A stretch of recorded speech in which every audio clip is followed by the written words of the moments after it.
요한복음 21장 15절에서 17절까지인데 18절까지 우리 한번 찾아서 읽어보도록 하겠습니다. 요한복음 21장 신약성경 21장이죠. 요한복음 성경 신약성경 21장 마지막 장입니다. 21장 180페이지네요. 185페이지. 찾았습니까? 우리 15절부터 18절까지 한번 합독하도록 하겠습니다. 시작. 그들이 조반 먹은 후에 예수께서 시몬 베드로에게 이르시되 요한의 아들 시몬아 내가 이 사람들보다 나를 더 사랑하느냐 하시니 이르되 주님 그러하나이다. 내가 주님을 사랑하는 줄 주께서 아시나이다. 이르시되 내 어린 양을 먹이라 하시고 또 두 번째 이르시되 요한의 아들 시몬아 내가 나를 사랑하느냐 하시니 이르되 주님 그러하나이다. 내가 주님을 사랑하는 줄 주님께서 아시나이다.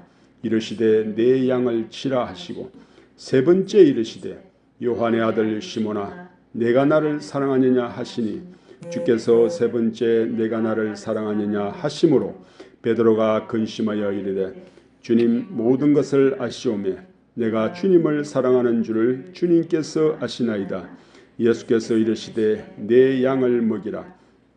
진실로 내게 이르노니 내가 젊어서는 스스로 띠뛰고 원하는 곳으로 다녔거니와 늙어서는 내 팔을 벌리리니 남이 내게 띠띠우고 원하지 아니하는 곳으로 데려가리라. 아멘. 자,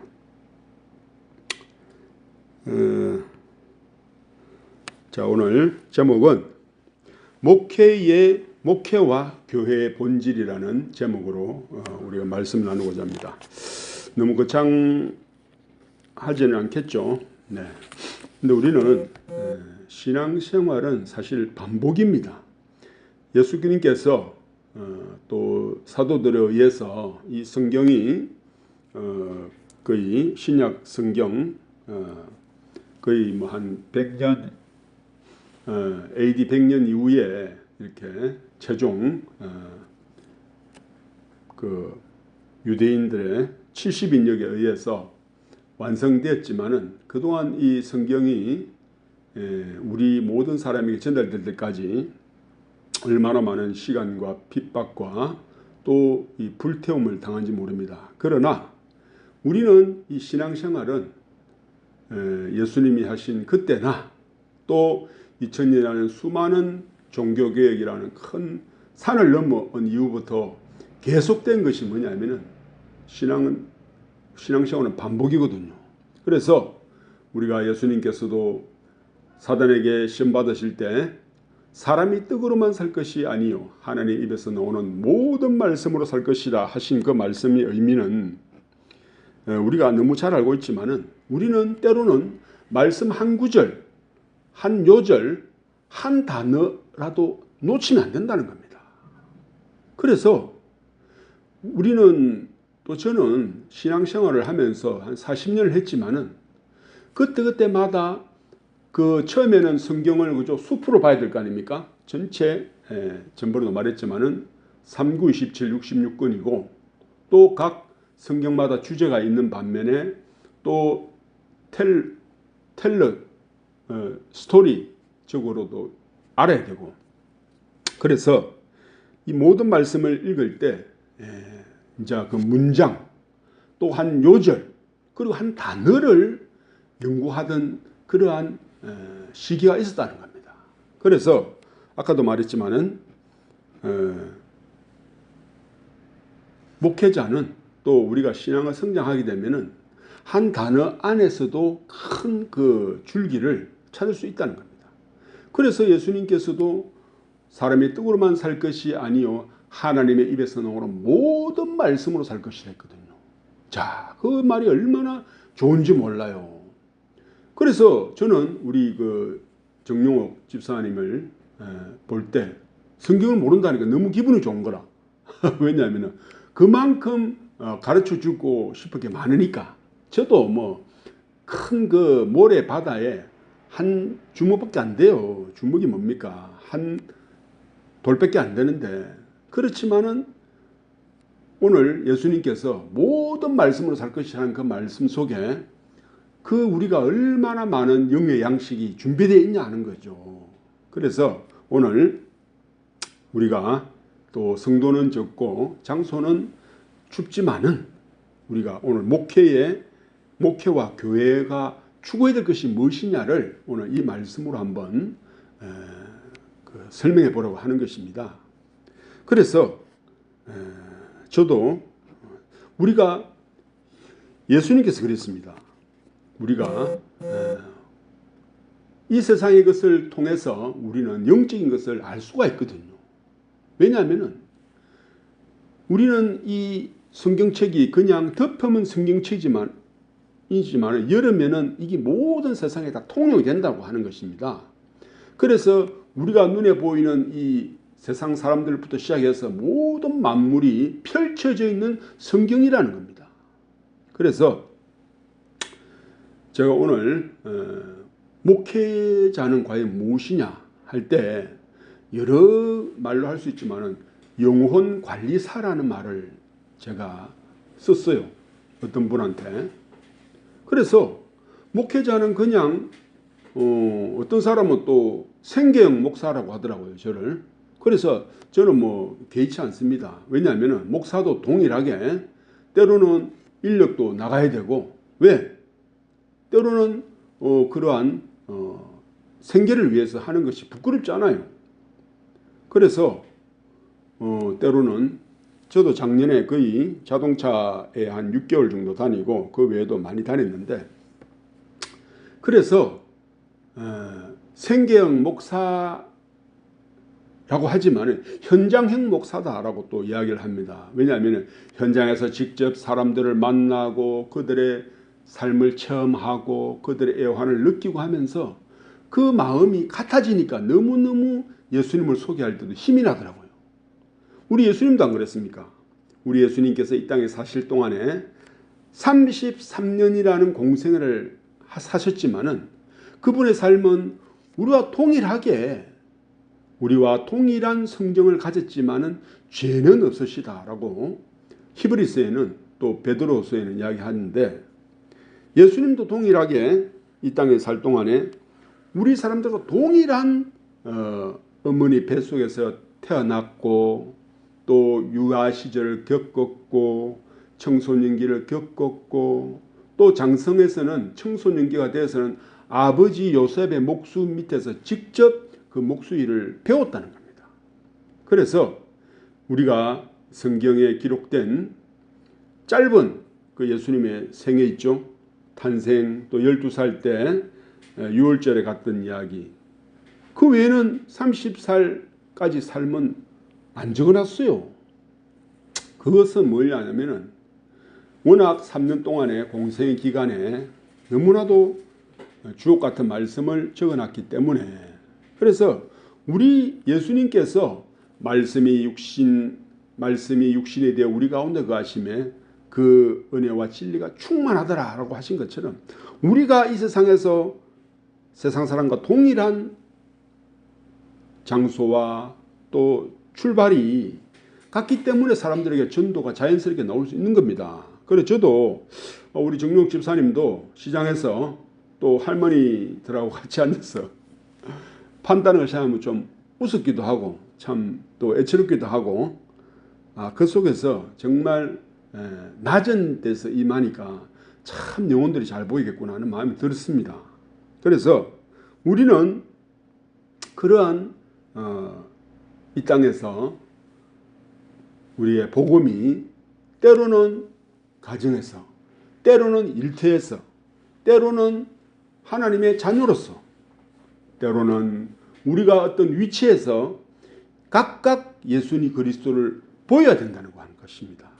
왜냐하면 우리가 살아있는 전도지고 살아있는 그리스도의 향기고 살아있는 편지이기 때문에 그래서 이제 육체가 부활하셔서 예수님께서 영의 몸을 입으신 이후에 내가 떠나는 것이 너에게 유익이라 하신 말씀은 이제 영으로서 우리 몸 안에 예수님께서 좌정하시기 때문에 이제는 우리 한 사람 한 사람이 그리스도인, 뜻이 뭡니까? 그리스도를 닮은 사람이 되어서 우리가 예수의 향기를 내라고 주님께서 올라가신 것이거든요. 그래서 영으로서 우리와 함께 할 때에 우리는 작은 예수가 되어서 모든 사람들을 만날 때 주님의 마음으로 그들에게 전도할 수 있다는 것입니다. 그래서 오늘 우리 또 여기서 목회자라고 굳이 단정하지 아니하고 우리가 믿는 자로서의 본분도 동일하다는 겁니다. 그래서 우리는 이제 주님의 형상을 입은 주님의 성정을 가진 사람으로서 모든 곳에서 이렇게 우리가 살아가는 것이 본질이 되어야 된다고 성경은 말하고 있거든요.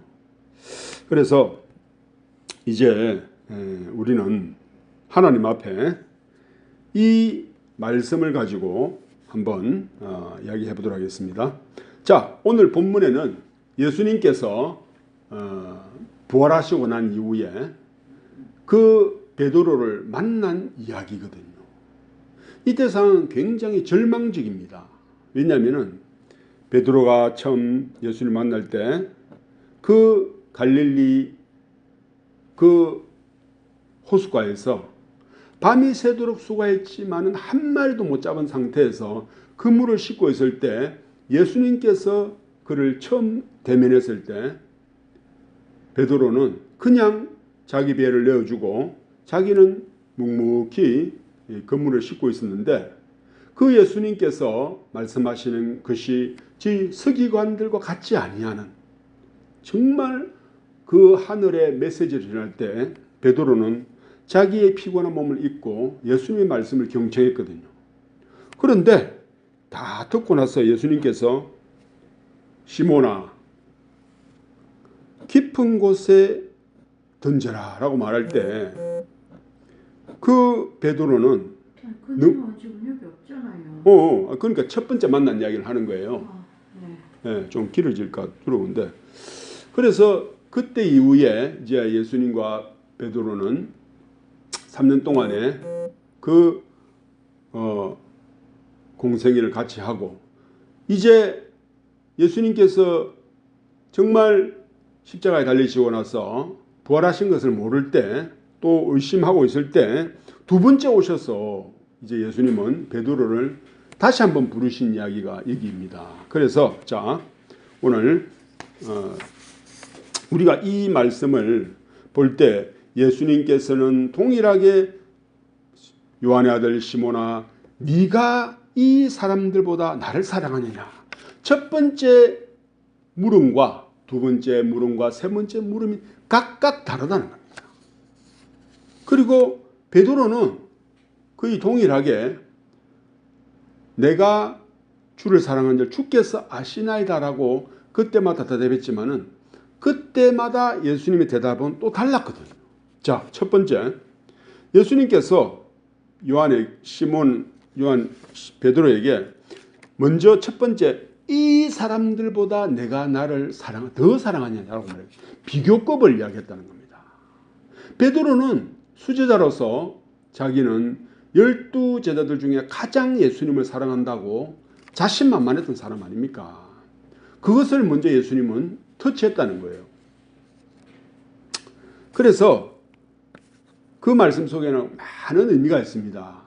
네가 나를 더 사랑한다고 수제자라고 내가 너를 떼어주고 했을 때 너는 그렇게 않게 하소서 하면서 또 말고의 기도 자르고 하면서 정말 앞장섰지만 결국은 부인했잖아요. 그래서 그 마음에 깊은 주님을 향한 주님을 향한 그 마음의 무너짐과 또 그러한 좌절과 이런 것들 다 살리시기 위해서 예수님이 이 말씀을 하신 겁니다. 그럴 때 베드로는 내가 주를 사랑한 줄 주께서 아시나이다 라고 말할 때 예수님은 첫 번째 내 내 어린 양을 먹이라.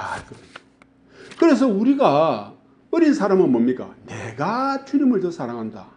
또는 내가 무엇을 했다라는 것으로 우리가 그럴 때 우리는 아직 어리다는 거예요. 어린 자만이 어린 자를 알 수 있거든요. 내가 그런 시절을 겪은 사람만이 어린 자를 포용할 수 있다는 겁니다. 그래서 어쩌면 이건 우리의 신앙의 주님 갈 때까지, 주님 나라 갈 때까지 우리의 신앙의 성장과 단계별로 말씀하시는 거예요. 이 짧은 문장 안에. 그래서 우리는 우리의 혈기나 자신과 용기와 나의 결심이 결코 주님 앞에 온전하지 못하는 어린 시기라는 거죠. 그래서 저는 이 말씀을 볼 때 정말 우리의 믿음의 척도를 우리 주님께서 말씀하셨는데 주보주여 있습니다. 그래서 우리는 때로는 내가 주님을 위해 살아보겠다. 나의 굳은 결심과 내가 주님을 더 사랑하는 마음으로 막 열심을 할 때가 있어요. 또 선교도 가고, 그죠? 하여튼 다 우리는 이왕이면은 내가 주님을 더 사랑하는 것을 하기 위해서 열심을 내잖아요. 근데 그 결과가 때로는 만족스럽지 못하다는 거예요. 내가 원하지 않았던 그런 길로 빠지게 되고, 때로는 주님 앞에 실망도 느끼게 되고, 내가 이만큼 했는데 내게 돌아오는 것은 적을 때 나는 실망할 수가 있습니다. 그 마음까지 예수님은 안 하신다는 겁니다. 네가 이 사람들보다 나를 더 사랑하느냐라고 내가 고백했고 결심했을 때 나는 주님이 볼 때 어리다는 거죠. 그죠? 믿음은 내 것이 아니기 때문에 우리 주님이 주시는 선물이고, 그러나 그것이 잘못된 건 절대 아닙니다. 때로는 우리의 의지와 우리의 결심을 주님이 정말 받으십니다. 어린아이의 결심을 할아버지가 부모님이 기쁘게 받는 것처럼 그때 우리는 어리다는 것을 알고 있다는 거죠. 주님은. 그래서 주님께서 대답하시는 것이 내 어린 양을 먹이라고 말씀할 수 있는 것은 내가 그 어린 때가 있었기 때문에 주님은 그렇게 말씀하신 거거든요. 두 번째, 요한 아들 시몬아, 내가 나를 사랑하느냐. 이제 우리가 신앙이 좀 더 큽니다. 그러면 남들보다 비교하지 않고 정말 순수한 마음으로 내가 나를 사랑하느냐고 주님이 두 번째 물으시는데, 그 물음은 첫 번째와 다르다는 겁니다. 우리가 신앙 성장해요. 그럴 때 베드로는 주님 그러하여다 내가 주님을 사랑한 줄 주님께서 아시나이다 라고 똑같이 말했어요. 자, 그때 예수님께서 두 번째 대답은 다릅니다. 내 양을 치라. 치라는 말이 뭡니까? 케어해라는 거죠. 돌봐주라는 겁니다. 정말 우리는 주위에 얼마나 많은 사람들이 마음이 찢어지고 상처가 있고 골이 나고 참 그런 것이 많아요. 내가 그런 자이기 때문에 그런 사람을 안다는 거예요. 그래서 우리는 여기서 케어해라 치라는 것은 연약하고 쩔뚝거리고 마치 야곱의 양이나 염소처럼 울긋불긋하고 흠이 많고, 그죠? 다리가 절고, 우리가 보면은 세상에 다 보면은 나도 그런 자이기 때문에, 그죠? 그렇기 때문에 예수 믿은 거 아닙니까? 내가 온전하고 내가 잘나고 했으면은 예수를 안 믿어요. 우리는 내 실력을 믿고 내 능력을 믿지. 그렇기 때문에 내가 그런 사람들이 준 신에 보면은 다 상처 입은 영혼밖에 없어. 그죠? 모태신앙의 모태신앙대로, 또 돈이 많지만은 투자해갖고 다 이렇게 날린 사람들 보면은 마음이 다 상해 있는 거라. 돈이 많아도. 그래, 그런 사람들을 치라는 거죠. 케어해라는 겁니다. 그죠? 왜? 내가 그런 사람이기 때문에 때로는 돌싱도 있고, 그죠? 또 마음의 상처도 있고, 우리의 지나간 역사를 보면은 어릴 뿐만 아니라 이렇게 치고 저리 치고 말에 실수하고 넘어지고 자빠지고 또 사람한테 상처 입고 이리 바치고 저리 바치고 해서 우리의 마음은 온갖 상처로 돼 있다는 거죠. 근데 그것을 주님은 다 아신다는 겁니다. 그것을 보살피게 했다는 겁니다. 주님이. 그렇기 때문에 내가 그런 상처 입은 양이고 온전한 주님 앞에 치유받았기 때문에 내가 그런 사람을 케어할 수 있다는 겁니다. 그래서 이 우리의 교회 전도와 목회와 또 영혼을 섬기는 그 일은 이러한 주님의 단계별 또 생애 주기별 이런 것으로 다 말씀으로 치유하신다는 거죠. 자, 그래서 내가 어린 양일 때가 있고 또 내가 상처 입은 그 마음을 주님이 치유하셨기 때문에 이제 이 말씀을 하신다는 겁니다. 그래서 이제 우리는 그러한 주위의 사람들 믿든 믿지 않든 그들의 마음을 어루만지주고 관리해주고 품어야 된다는 거죠. 그래서 이 목회라는 것은요, 말 그대로 목자 아닙니까? 내가 목자를 하는 게 아니고 내가 예수님 앞에 은혜를 입은 사람이면 다 이렇게 할 수 있어요. 왜? 내가 어린 때도 있었고 내가 상처받은 영혼이기 때문에 또 그것이 온전한 주님으로 말미암아 오늘 그 베드로를 살리신 예수님께서 그 마음의 가장 깊은 곳에 가서 우루만지시는 이 말씀을 보면서 얼마나 소망이 되고 주님이 그 양을 치유하시겠다는 그 믿음이잖아요.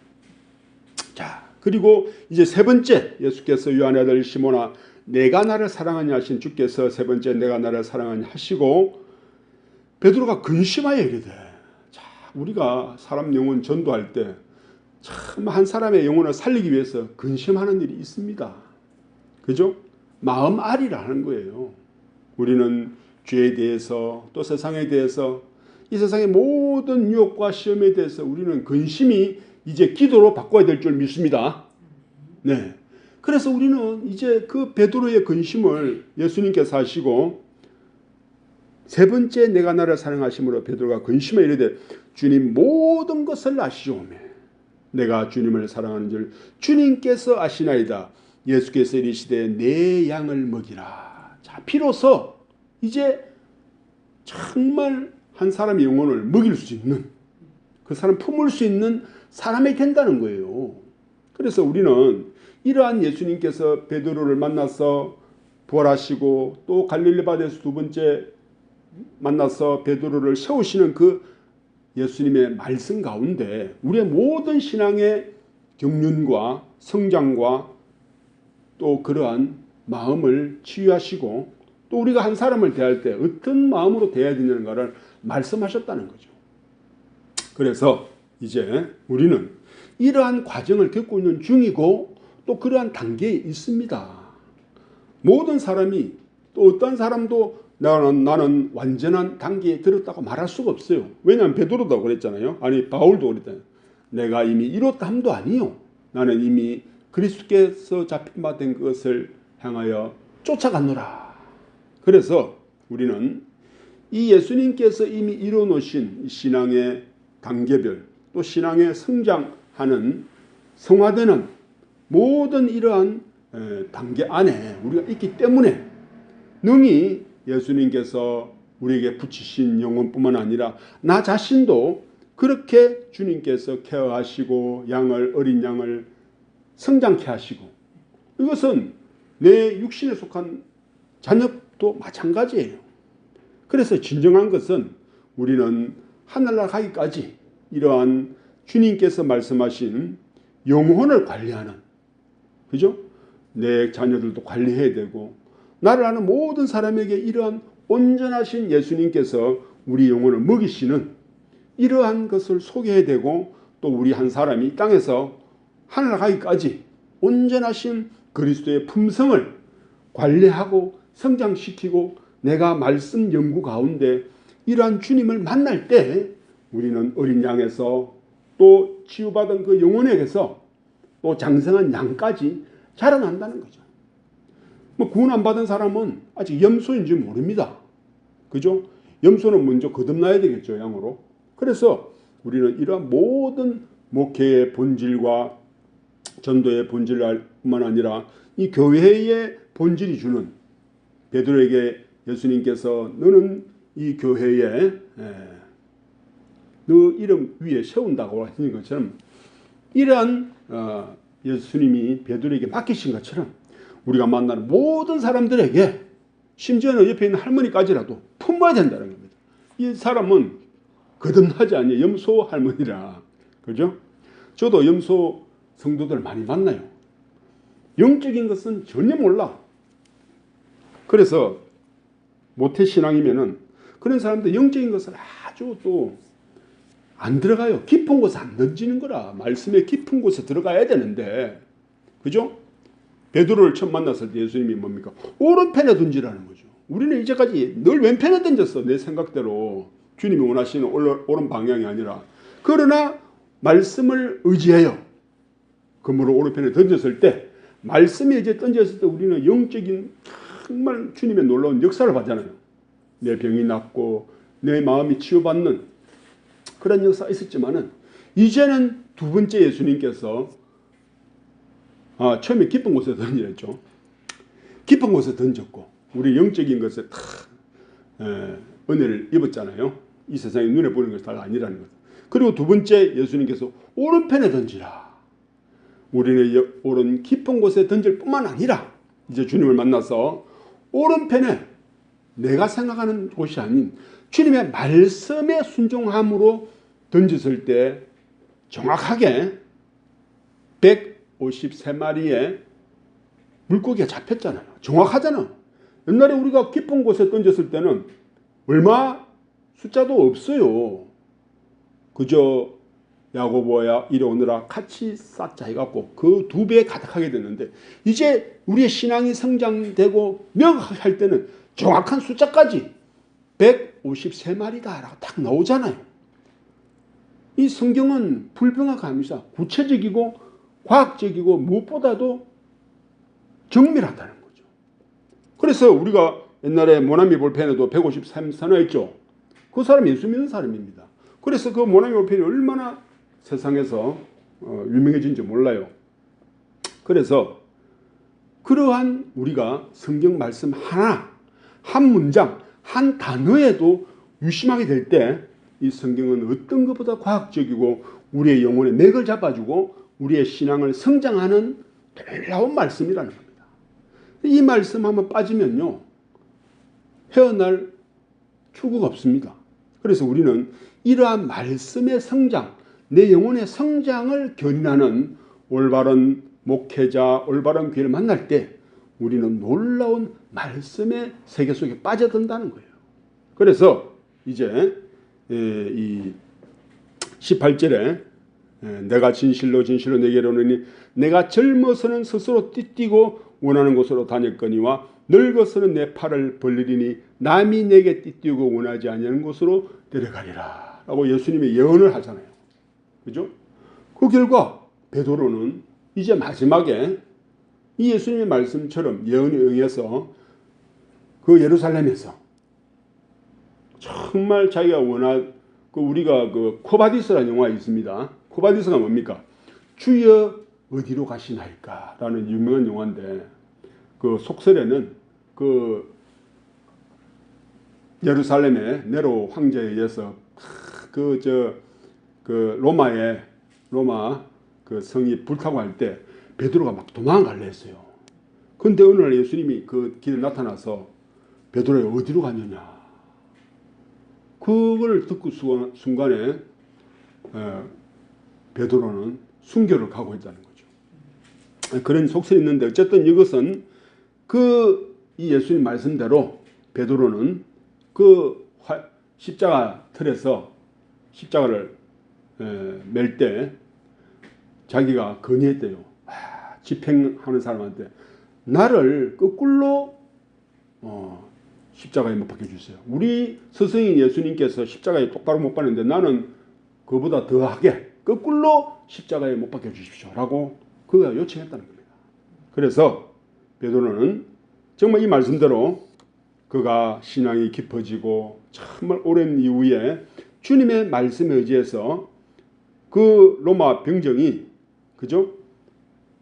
정말 늙어서 팔을 벌리리니 그죠? 십자가에 그들이 베드로의 의지와 상관없이 팔을 십자가에 못 박히고 또 띠띠고 원하지 않은 곳으로 데려가리라. 그래서 순교를 하겠다는 겁니다. 그래서 우리가 신앙이 깊어지면 깊어질수록 이 말씀의 연이 임할 뿐만 아니라 우리가 온전하신 주님의 사역을 감당하는 그러한 한 사람으로 성장이 된다는 겁니다. 그곳에는 정말 온전한 순종과 온전한 절제와 온전한 그 목자로서 그러한 베드로의 삶을 살아가는 것을 우리가 기억하면은 우리의 삶도 이제 이 주님의 말씀을 따라서 나가게 될 때 이 말씀이 우리를 인도하는, 말씀이 육신이 되어서 우리를 인도하는, 말씀이 육신을 인도하는 그러한 우리가 신앙의 성장을 할 수 있다는 겁니다. 그래서 오늘 목회와 교회의 본질이라는 이 제목은 이 요한복음 21장을 통해서 우리의 단계별 신앙의 성장을 주님이 보여주시고 결국은 놀라운 순교의 예언을 하신 그 말씀이 이루어지는 베드로의 삶을 주님께서 말씀하신 것입니다. 그래서 우리의 삶이 이제 말씀 앞에 붙잡히게 되면은 우리는 하나님의 말씀이 이끄심으로 말미암아 우리의 신앙이 주님으로 말미암아 단계별로 어린 양에서 또 치유하는 또 성장하는 온전하게 때를 따라 양식을 먹일 줄 아는, 그래서 그 사람들 마음에 정말 영혼의 말씀을 전하는 사람이 되어서 하나님께서 우리에게 붙이신 그러한 우리가 볼 때는 정말 어리고 또 거듭나지 못한 사람이지만은 그들에게 주의 말씀을 통해서 우리가 그러한 다 경험을 해봐야 돼요. 내가 어린 양이었고 내가 상처받은 영혼이었고 내가 주님과 동행하면서 성장한 그러한 사람이 될 때에 우리는 그러한 사람을 능히 이끄실 줄로 믿는 것입니다. 기도하겠습니다. 살아계신 하나님 아버지, 오늘 우리가 주님의 말씀을 힘입어서 우리가 어린 양을 우리가 거듭나고 또 어린 양이 되고 우리의 상처를 치유하신 우리 주님의 능력을 우리가 체험한 그 과정을 바라볼 때 이제는 놀랍게 주님으로 말미암아 양을 한 사람의 양을 먹일 수 있는 그러한 단계를 말씀해 놓으신 줄 압니다. 정말 그 베드로가 예수님을 만나서 3년 동안에 또 많은 능력과 체험을 통했지만 결국 그가 부인할 수밖에 없는 연약한 존재로 내려앉았을 때 우리 주님께서 찾아오셔서 그 마음을 회복하고 그에게 능력을 허락하고 또 그 모든 내 형제를 굳게 하라는 그 말씀처럼 그가 초대교회의 주님의 진정한 목자로서 살아간 것을 생각하게 됩니다. 우리가 이 땅에서 또 마찬가지로 주님이 우리의 말씀 가운데 찾아와 주셔서 우리가 항상 영적인 단계를 벗어나서 주님의 온전한 그러한 영성을 쌓을 수 있도록 인도해 주시고 우리에게 붙이신 한 사람 한 사람의 영혼을 주님의 은혜로 말미암아 세우는 그러한 자들 되기를 간절히 바라며 모든 것 살아계신 예수님의 이름으로 기도드리옵나이다. 네, 우리